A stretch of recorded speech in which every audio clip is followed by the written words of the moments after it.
My first friend at Ridgeway High was Ashley Morrison. She smiled sweetly, asking if I missed chopsticks at lunch. It felt harmless until my brother was called a slur and immigration knocked on our door. Ashley had tipped them off. That week, she wore my culture as costume and cried when called out.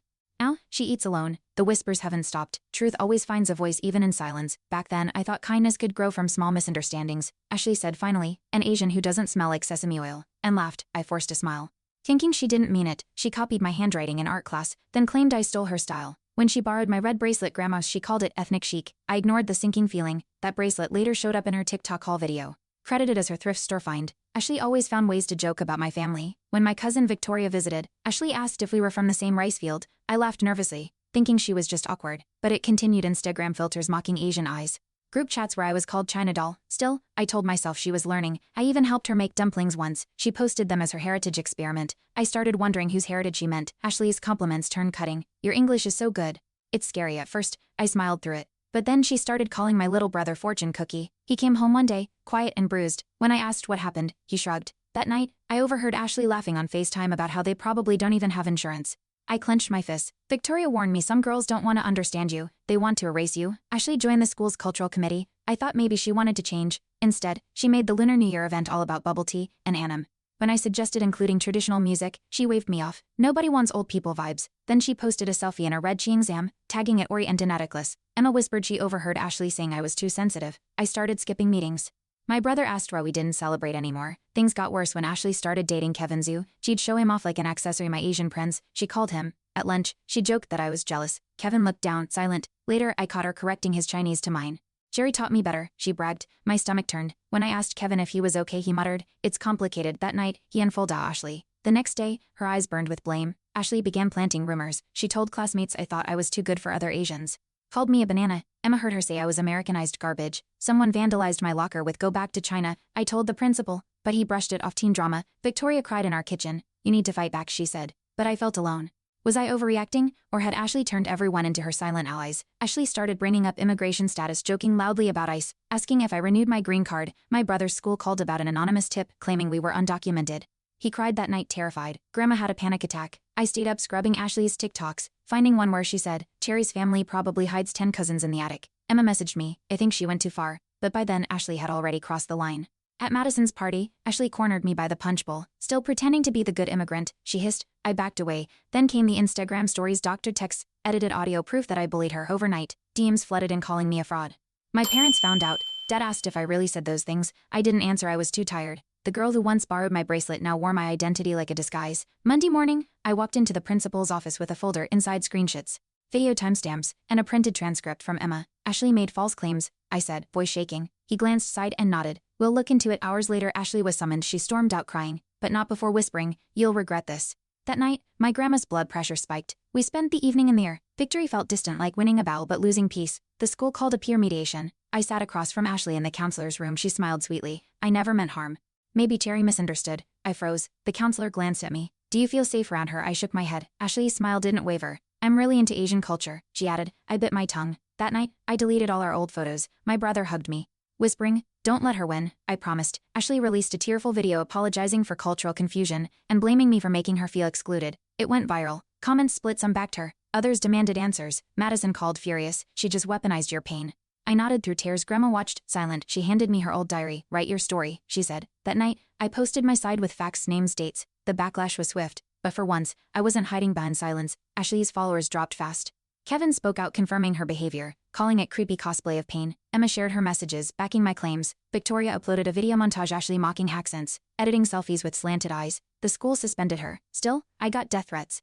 My mom found my crying in the bathroom, holding Grandma's diary. She wiped my tears. No one erases us. That night, I changed my handle to not your costume. A line was drawn. Ashley retaliated. Fake profiles flooded with lies saying I was the real bully, that I manipulated Kevin and framed an innocent girl.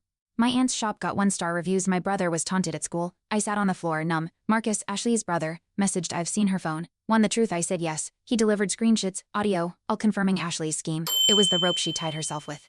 But I still had to pull. We compiled everything, Marcus, Emma, Madison, Victoria, and me. A full dossier. I submitted it to the district office. The investigation started. Meanwhile, Ashley's old friend Okathern posted a video. She called me a diversity trophy.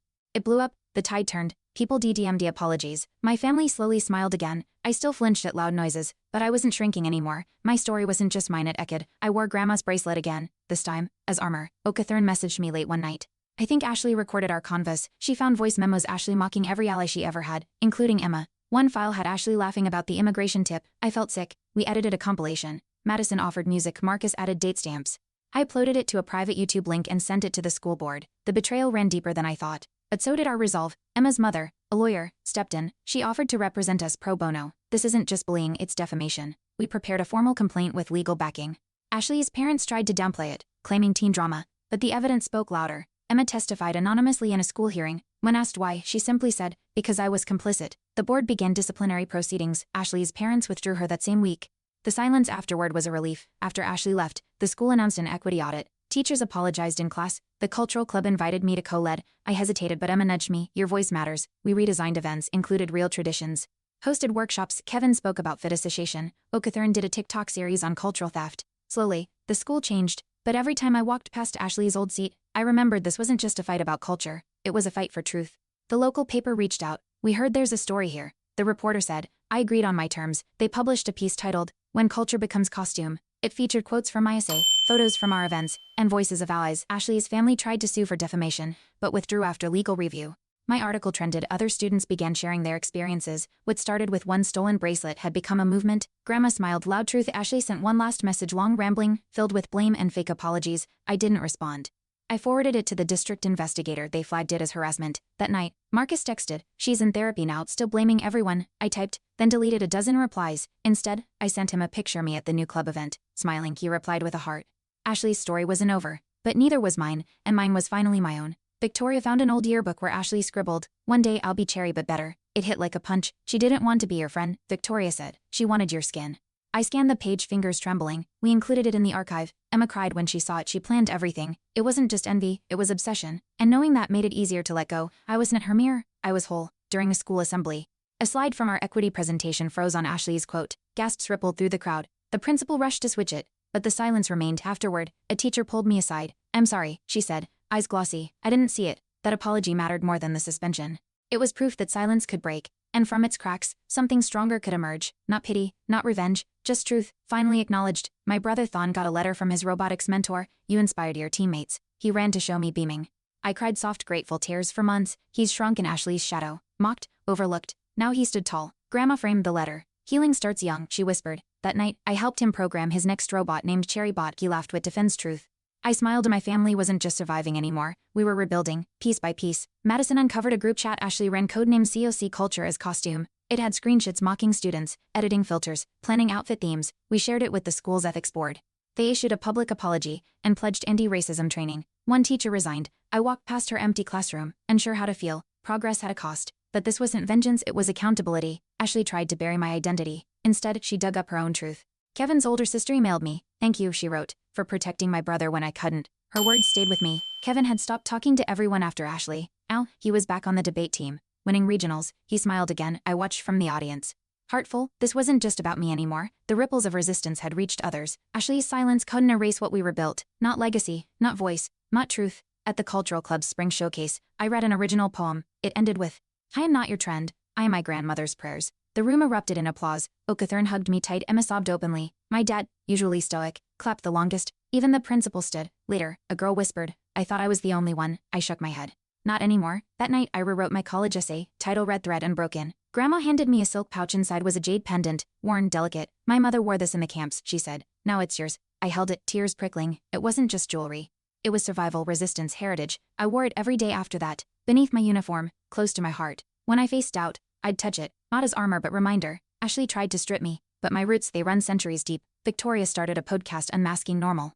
I guest starred on an episode, Costume Culture. We talked about identity theft, not the financial kind, but the emotional, ancestral kind. Listeners flooded our inbox. One wrote, "I thought I was overreacting. You made me feel sane." I cried reading it. For every Ashley, there were 10 silent sufferers, but now fewer were silent. Our stories didn't just defend the past, they mapped the future. I pressed record. Let's begin again. Our school won a diversity grant, funded by student activism. They used our documentation as the case study. At the ceremony, I stood beside Marcus, Kevin, Emma, Victoria. We didn't wear matching shirts. We didn't need symbols, we were the message. The superintendent handed me the certificate. "Your truth changed policy," he said. I looked at Thon in the front row. He smiled and gave me a thumbs up. My voice had gone from whisper to anthem. Months later, Ashley resurfaced on a new platform apologizing again. Blaming medication, trauma responses, people debated I muted her name, my healing didn't depend on her performance.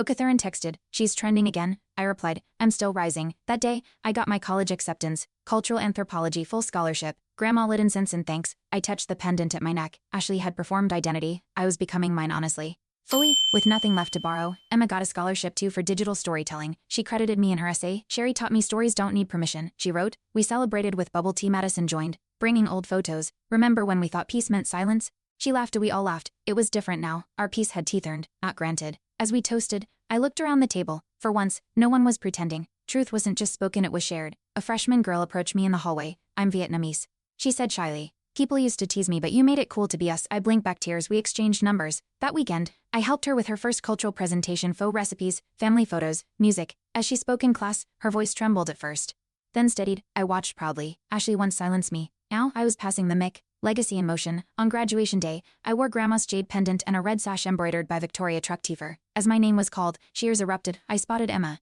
Kevin, Thon, Okathurin all standing. The principal handed me my diploma and whispered, thank you for being brave. I nodded. Heart full. Outside, cameras flashed. Reporters asked about the scandal. I smiled. This isn't about her, I said. It's about everyone who ever thought silence was safety. We know better now. Even after Ashley left, I still checked over my shoulder. Healing was an instant, it was daily. Grandma said, scars prove survival. I held that. Every journal entry, every club meeting, every shared meal, it rebuilt me. I wore red more often. Not for rebellion, but remembrance. Silence had once been my shield. Now truth was, and truth never cracked under pressure, only lies did. Marcus and I stayed in touch. Sometimes he'd send memes, other times quiet check-ins. He said, you saved more than yourself. I didn't answer. I didn't need to. Our silence wasn't fear anymore, it was peace. I visited his sister's old room once. It was empty, but my heart wasn't. It held truth, scars, and a name I no longer whispered. Mine, fully mine. Now I mentor new students, especially those navigating identity. We meet in the old art room where Ashley once claimed my style. It's ours now, a safe space. Grandma teaches language classes next door. Kevin leads cultural panels. Emma's short film on digital lies won an award. Okathurin's TikToks went viral. And Thon? He's building robots named after warriors. As for Ashley, she's still offline. No lawsuits, no returns, just echoes fading. And me, high rise, loud, rooted, unshaken, finally free.